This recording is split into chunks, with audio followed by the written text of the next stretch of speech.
Buenas tardes compañeros, mi nombre es Jorge Luis García, soy integrante del equipo 13, el cual está conformado con Saúl Vidal Jurgana y su servidor.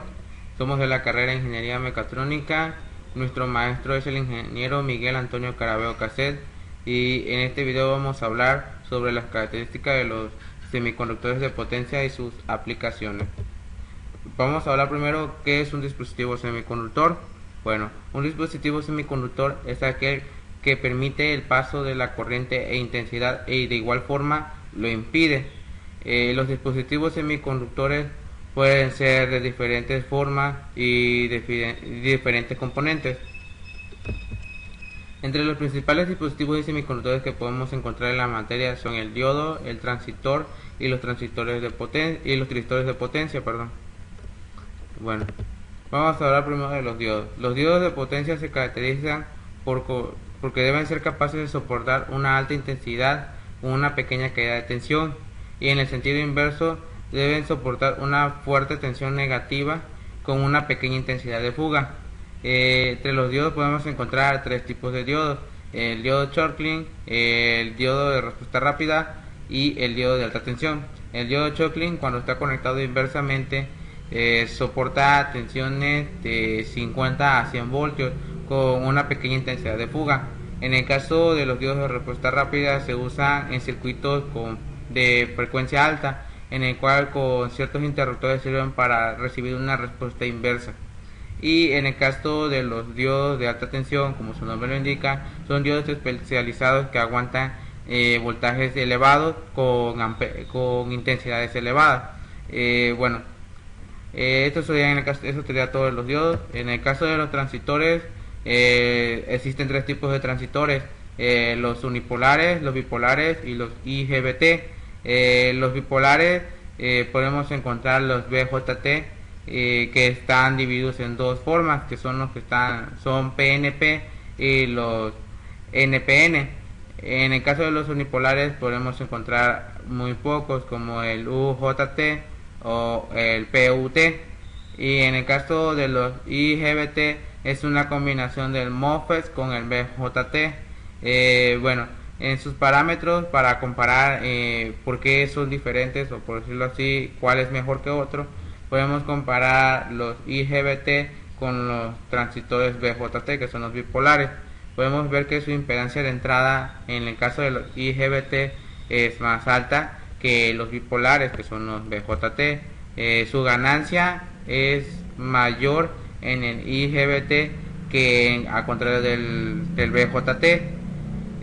Su voltaje aplicable en el caso de los IGBT son de 1000 voltios, y en el caso del BJT pues son 1200 voltios. En este caso sería mejor el BJT. En el caso de su temperatura, el IGBT puede llegar a soportar 200 grados, y en el caso del bipolar, del BJT, 150. El IGBT trabaja con frecuencias de 100 a 500 kHz, a comparación del BJT, que trabaja a bajas frecuencias, que son de 10 a 80 kHz. El costo del IGBT puede ser alto a comparación del BJT, que es un costo medio. Podemos comparar que algunos bipolares, algunos BJT pueden ser usados en trabajos más o menos de bajo voltaje con baja frecuencia, y el IGBT sería más recomendable para trabajos de alta frecuencia y alto voltaje. Muy buenas tardes, mi nombre es Saúl y ahora en el siguiente tema es tiristores de potencia. Un tiristor, como sabemos, tiene tres terminales: un ánodo, un cátodo y una compuerta. Cuando se hace pasar una corriente pequeña por la terminal de compuerta hacia el cátodo, el tiristor conduce, siempre que la terminal del ánodo tiene mayor potencial que el cátodo. Esto nos quiere decir que el tiristor se va a activar cuando nosotros metamos un voltaje o una corriente en su compuerta, pero siempre y cuando que haya otro voltaje en el ánodo para que pueda circular de ánodo a cátodo. Una vez que el tiristor está en modo de función, el circuito de la computadora no tiene control, o sea que podemos controlar cuándo entrar o cuánto no entrar. Si no está activado y el flujo que venga de ánodo va a pasar a cátodo, el tiristor continúa conduciendo. Un tiristor está en modo de función, su caída de voltaje directa es muy pequeña, de forma característica de 0.5 a 2 volts, dependiendo de las condiciones en las que hemos trabajado nuestro tiristor. Un tiristor que conduce se puede apagar haciendo una pequeña que el potencial del ánodo sea igual o menor que la potencia del cátodo. Esto quiere decir que al disminuir la potencia o el voltaje que va a entrar en el ánodo, va a llegar a cierto punto de que el tiristor se va a activar, porque no va a haber suficiente para que cruce de ánodo a cátodo, no va a pasar por el material tipo PN, y eso va a hacer que el tiristor se desactive. Los tiristores conectados por línea se apagan debido a su naturaleza sinusoidal del voltaje de entrada. O sea, es decir que así como hay voltaje positivo, hay un voltaje negativo. Al entrar el positivo con el voltaje negativo, chocan entre ellos y se hace un voltaje inverso. Esto quiere decir un neutro, hacer que se desactive. Los tiristores no se conmutan forzosamente, se apagan con circuito adicional. Esto quiere decir que de manera de apagar nuestro tiristor poniendo otro circuito adicional que al momento que lo activamos va a meter un voltaje inverso por el cátodo o tiristor, haciendo que el cátodo supere al ánodo y este se desactive por esa manera, por esa razón. Clasificación. Los dispositivos semiconductores de potencia se pueden clasificar de diferentes maneras, como los de activación y desactivación sin control. Ejemplo de estos son los diodos. Los diodos nada los usamos mayormente para rectificar.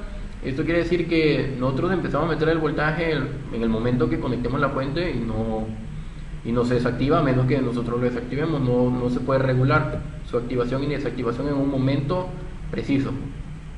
Activación controlada y desactivación sin control. Ejemplo de estos son los SCR, porque los SCR nosotros controlamos en qué momento el voltaje en la compuerta va a hacer que se active el flujo de ánodo a cátodo. Más sin embargo, como acabamos de explicar, no vamos a poder desactivarlos así de simple, dejándole suministrar voltaje en la compuerta, sino que tenemos que suministrarle un voltaje inverso para su conmutación sea inversa y este se apague. Características de activación y desactivación controladas. Por ejemplo, el BJT, MOSFET, GTO, SIT, IGBT, SIT y MOSFET y MCT. Esto quiere decir que nosotros vamos a activarlo cuando lo indiquemos y se van a desactivar igual de la misma manera. No van a estar activados y desactivados sin control, sino van a estar activados de manera controlada. Requisito de señal continua en la compuerta BJT, MOSFET, IGBT, MCT. Esto quiere decir que un requisito para que ellos se mantengan activos es que se mantenga una señal continua en su compuerta. Como esto vemos, aquí no aparece el SCR. ¿Por qué? Porque el SCR nada más necesitamos administrar una pulsación en su compuerta para que empiece a conducir. Más sin embargo, no necesita que le mantengamos fijas las pulsaciones. En caso contrario, en esta clasificación de BJT, MOSFET, estos tienen que mantener un voltaje constante en su compuerta para que estén activados. El momento que dejemos de suministrar el voltaje, se van a desactivar. Dice, requisito de pulso en la compuerta.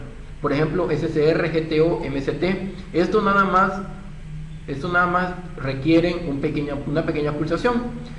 Basta con una simple pulsación de voltaje que entre en su compuerta para que empiecen a estar activos. No es necesario mantenerlo en flujo continuo. Más sin embargo, estos no se puede controlar su apagado, como podemos ver o podemos checar en los circuitos. Capacidad de soportar voltajes bipolares. El SCR, el GTO. Esto quiere decir que tanto puede pasar corriente, un flujo positivo como un flujo negativo. No hay problema con eso. Capacidad de soportar voltajes unipolares. BJT, MOSFET, GTO, IGBT, MCT. Capacidad significa que solo son necesarios, que solo se puede suministrar un voltaje unipolar. Esto quiere decir que no pueden suministrarle como los anteriores de diferente polaridad, sino tiene que ser nada más uno. Capacidad de corriente bidireccional, TRIAC RCT. Esta es una característica muy especial, ya que estos no se pueden usar como rectificadores, ya que su función es que pueden conducir corriente en ambas direcciones, ya sea en flujo de ánodo a cátodo o de cátodo a ánodo. Bueno, mayormente ellos no tienen un cátodo y un ánodo específico, son llamados de diferente manera y tampoco se puede controlar su momento de activación y desactivación, o que no se puede controlar. Capacidad de corriente unidireccional.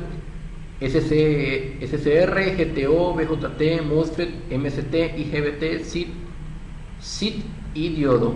Esto quiere decir que solo conducen corriente en una sola dirección. La corriente no puede pasar por ambos lados, sino nada más tiene que ser en una dirección, que es de ánodo a cátodo. No puede pasar de cátodo a ánodo porque su composición interna no lo permite. Ahora, aplicaciones en motores eléctricos. La utilización de convertidores electrónicos permite controlar parámetros tales como la posición, velocidad o un par suministro de un motor. Esto quiere decir que con un convertidor eléctrico nosotros podemos controlar la velocidad, la posición o el par torsional de nuestro motor. Ese tipo de control se utiliza en la actualidad en sistemas de aire acondicionado. Como hemos visto, con un control remoto nosotros podemos controlar la cantidad de temperatura, el apagado y encendido de nuestro aire acondicionado. Esta técnica, denominada comercialmente como inversor, sustituye el antiguo control encendido y apagado por una regulación de velocidad. Esto permite ahorrar energía. Mayormente este sistema está usado en los nuevos tipos de aire acondicionados, comúnmente llamados por la población como mini split. Asimismo, se ha utilizado ampliamente en tracción ferroviaria, ya que, como hemos visto en algunos países, sus nuevos trenes o sus ferroviarios son eléctricos, ya no son máquinas de vapor o máquinas de combustión interna como eran anteriormente. Durante la década de los años 70 y 80, ya que permite ajustar el consumo de energía a las necesidades reales del motor de tracción.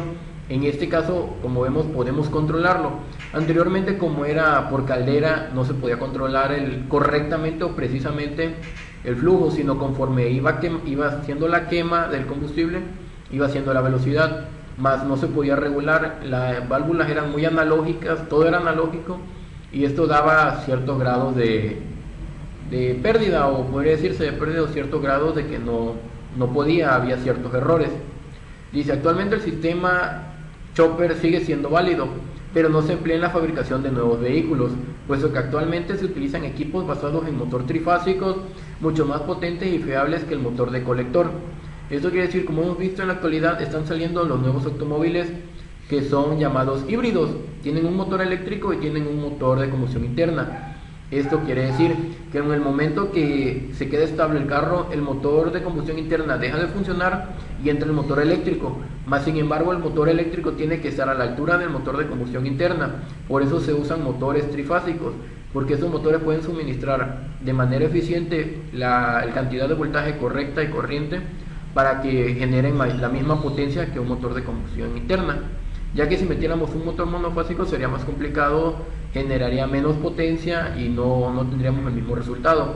Tendríamos que recondicionar muchas cosas. Bueno, en conclusión, en este trabajo se abarcó algunas cosas básicas como la materia de electrónica de potencia. Se habla de elementos básicos que son los diodos, transistores y tiristores. Esto quiere decir que toda la materia de potencia se refiere mayormente a todos los transistores, diodos de potencia, que exigen voltajes muy altos, superiores a los 200 volts y superiores a los 100 amperes. Por ese motivo existe variedad de diodos, pero se usan tres tipos, cada uno son eficaces para desempeñar cierta tarea. En el caso de los transistores se observan tres tipos de partículas que son unipolares, el FET y el IGBT. De igual manera que son diodos, cada uno de estos tipos usan para labores específicas. No un solo, por ejemplo, el SCR no se puede usar para todas las aplicaciones. Cada uno va a tener su aplicación específica. En el caso de los tiristores, presentan sus terminales y qué desempeño tienen. Estos son algunos elementos básicos para aprendizaje en esta materia, como la aplicación. Se observó el uso de esto en el control de motores eléctricos, como es el caso que acabamos de ver, que depende en el motor eléctrico, podemos controlar su par torsional, su velocidad o la posición en la que queremos que gire, la frecuencia que va a girar también. Se puede observar avance en la industria necesaria a la automatización, las máquinas para llevar un control de calidad, el cual se encuentra en los estándares establecidos conforme las normas que regulan a estos dichos sistemas. Gracias a este enfoque de la electrónica se puede ver una forma de lograrlo. Bueno, compañeros, esto ha sido todo. Este ha sido nuestro ensayo de la unidad 1. Muchas gracias por tu atención. Hasta luego.